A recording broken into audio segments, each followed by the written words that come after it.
महाराष्ट्र राज्य वीज तांत्रिक कामगार संघटनेतर्फे तांत्रिक कामगारांचा मेळावा व सत्कार समारंभ आज नियोजन भवन जिल्हाधिकारी कार्यालय नांदेड येथे उत्साहात पार पडला। या प्रसंगी संघटनेचे सरचिटणीस शेख मुजीबुर रहमान यांचा प्रमुख मान्यवरांच्या हस्ते सत्कार करण्यात आला। कार्यक्रमाला नांदेड जिल्ह्याचे पालकमंत्री अतुल सावे हे मुख्य अतिथी म्हणून उपस्थित राहिले। त्यांनी कामगारांचे मनोबल वाढविले। तसेच माजी मुख्यमंत्री खासदार अशोक चव्हाण, खासदार डॉक्टर अजित गोपछडे, आमदार बालाजी कल्याणकर, माजी आमदार अमर राजूरकर, आमदार आनंदराव बोंडारकर, राजेंद्र पवार, राजाराम माने, मुख्य अभियंता महावितरण नांदेड, भाऊसाहेब भाकरे अध्यक्ष महाराष्ट्र राज्य वीज तांत्रिक कामगार संघटना व हाजी सय्यद जहीरुद्दीन सरचिटणीस महाराष्ट्र राज्य वीज तांत्रिक कामगार संघटना यांच्यासह विविध मान्यवरांची उपस्थिती लाभली। मेळाव्यात तांत्रिक कामगारांच्या हक्क, समस्या, सुविधा व सुरक्षिततेबाबत सविस्तर चर्चा झाली। ज्येष्ठ कार्यकर्ते आणि उल्लेखनीय कामगिरी करणाऱ्या कामगारांचा सत्कार करून त्यांचा गौरव करण्यात आला। या मेळाव्यामुळे नांदेड जिल्ह्यातील तांत्रिक कामगारांमध्ये एकोपा, आत्मविश्वास आणि संघटनेशी दृढ नाते अधिक बळकट झाले। महाराष्ट्र राज्य वीज तांत्रिक कामगार संघटनेचा मराठवाडा मुक्ती संग्राम दिनाच्या औचित्य साधून मेळाव्याचे आयोजन होतं आणि नांदेड येथून शेख मुजीब हे केंद्रीय उपसरचिटणीसपदी निवड झाल्याबद्दल त्यांचा सत्कार होता। हे संयुक्त कार्यक्रमाचं आयोजन आज 17 सप्टेंबर रोजी करण्यात आलं। याचं उद्घाटन आदरणीय पालकमंत्री आपले अतुल सावे साहेबांनी केलं आणि या कार्यक्रमाचं निश्चितरित्या एक आनंदमय वातावरणामध्ये बदल झाला।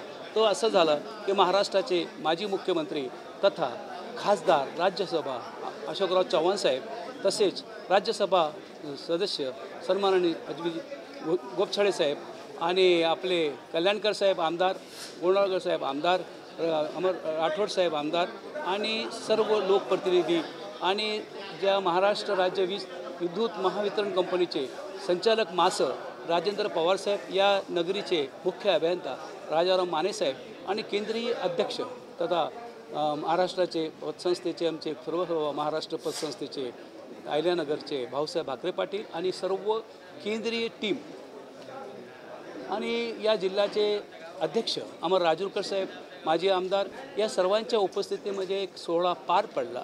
यामध्ये विशेष म्हणजे ज्या संघटनेचे मागण्या होते त्यापैकी एक मागणी जी होती की आज सध्या सोलारचा काळ आहे आणि अपारंपरिक ऊर्जा मंत्री असल्यामुळे या महाराष्ट्र महावितरण कंपनीला 150 कोटी रुपयाचं एक बक्षीस मिळालं आहे।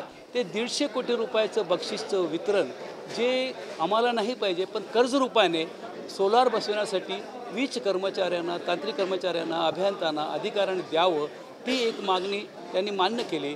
आणि दुसरी जी होती पेन्शनची, या पेन्शनच्याबद्दल एक दुसरं जो मेळावा म्हणजे साखर दूध पडल्यासारखं वातावरण झालं की अशोकराव चव्हाण साहेबांनीच पेन्शन त्यांच्या काळामध्ये मंजूर केली होती 2009ला।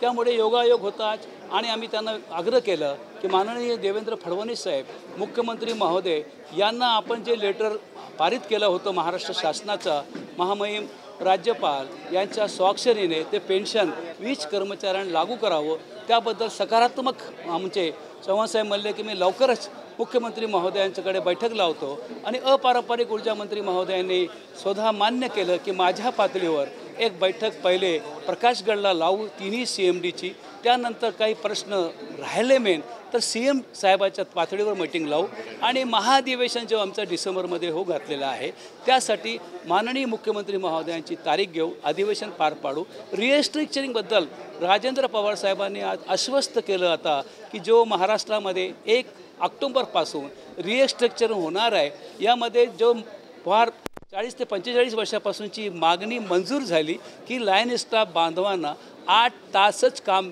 देण्यात येईल, ही एक मागणी मंजूर झाली। त्यातून जे काही प्रॉब्लेम्स येणार आहे रिएस्ट्रक्चरिंगमधून ते तातडीने दूर करण्यात येईल असे त्यांनी आश्वासन दिलं। एकही पद कमी होणार नाही आणि बोलता बोलता राजेंद्र पवार साहेबांनी एक मुद्दा उपस्थित केला की लाईन स्टाफ बांधवांना अगर ऑपरेशन विंगमध्ये जायचं असेल ऑपरेटरकडे ते मंजुरी देण्यात येईल अशी त्यांनी एक बाब केली। ओव्हरटाईमचा विषय काढण्यात आलं, अनॉमलीचा विषय काढण्यात आलं, ते त्यांच्याच अध्यक्षतेखाली हे दोन्ही विषय तातडीने सुटतील असं सांगण्यात आलं आणि अध्यक्ष समारोह आणि सत्काराला शेख मुजीब यांनी चांगलं उत्तर दिलं आणि या नियोजन भवनमध्ये बैठकीला नांदेडकरांनी जो काही सहकार्य केलं त्याबद्दल संघटनेचे धन्यवाद. 17 सप्टेंबर मराठवाडा मुक्ती संग्राम दिन नांदेड येथे महाराष्ट्र राज्य वीज तांत्रिक कामगार संघटनेच्या मेळा व सत्कार सोहळ्याचे आयोजन करण्यात आले होते. त्यासाठी आपले माजी मुख्यमंत्री अशोकराव चव्हाण साहेब तथा अपारंपरिक ऊर्जा मंत्री आणि आपले पालकमंत्री अतुलजी सावे साहेब, आमदार आनंदराव बोंढारकर साहेब, आमदार कल्याणकर साहेब, आमदार तुषार राठोड साहेब, त्यानंतर त्यांच्यासह अमरभाऊ राजूरकर साहेब व स्थानिक पदाधिकारी सोबत आमच्या महावितरणचे संचालक मानव संसाधन आपले राजेंद्र पवार साहेब, त्यानंतर मुख्य अभियंता राजारामजी माने साहेब, आमचे महाराष्ट्राचे अध्यक्ष भाऊसाहेब भाकरे पाटील, उप सरचिटणीस हाजी सय्यद झहिरुद्दीन व आमचे केंद्रीय पदाधिकारी या मेळाव्यानिमित्त उपस्थित होते. या मेळाव्याचं विशेष निमंत्रण सगळे सभासद हजर झाले, त्याबद्दल मी सगळ्यांचे आभार व्यक्त करतो. परंतु त्याआधी आपले जे रिस्ट्रक्चरिंग जनमित्र बांधवांची होत आहे त्यामध्ये जे धगधग तांत्रिक वर्ग आमचे जनमित्र बांधवांना जी भीती निर्माण झालेली आहे की ते 8 तासानंतर जे लॅटिट्यूड कॅमेऱ्यामध्ये कामाचं पूर्ण तासाचं नियोजन करून ते एक्स्ट्रा वर्क त्यानंतर अधिकारी वर्ग जे सांगतील त्या कामाचं पूर्ण करणे हे त्यांना गरजेचं आहे. अशा ज्या समस्या आहेत त्याबद्दल आमचे अध्यक्ष आणि सरचिटणीस महोदयांनी मानव संसाधनचे आमचे पवार साहेब यांना नम्र निवेदन केलं आणि त्यांनी ते मंजूर केलं. बाकीच्या ॲनॅमलीज, ओव्हरटाईम आणि जनमित्रांचे पेट्रोल अलाउन्सबद्दल लवकरच महाराष्ट्राचे मानव संसाधनचे संचालक राजेंद्र पवार साहेब बैठक लावतील आणि त्या आमच्या मागण्या संघटनेकडून कामगारांच्या मागण्या आम्ही पूर्णत्वाकडे नेऊत. या प्रसंगी उपसरचिटणीसपदी माझी निवड झाल्यामुळे अध्यक्षांनी सरचिटणीस महोदयांनी हा कार्यक्रम आवर्जून नांदेड नगरीमध्ये लावला. त्याबद्दल नांदेड जिल्ह्यातील महापारेषण, महावितरण आणि जनरेशनचे महाराष्ट्रातून जे पदाधिकारी सदस्य उपस्थित राहिले त्यांचे विशेष आभार मी व्यक्त करतो आणि एवढं बोलून आपला आभार व्यक्त करतो. धन्यवाद. ओके.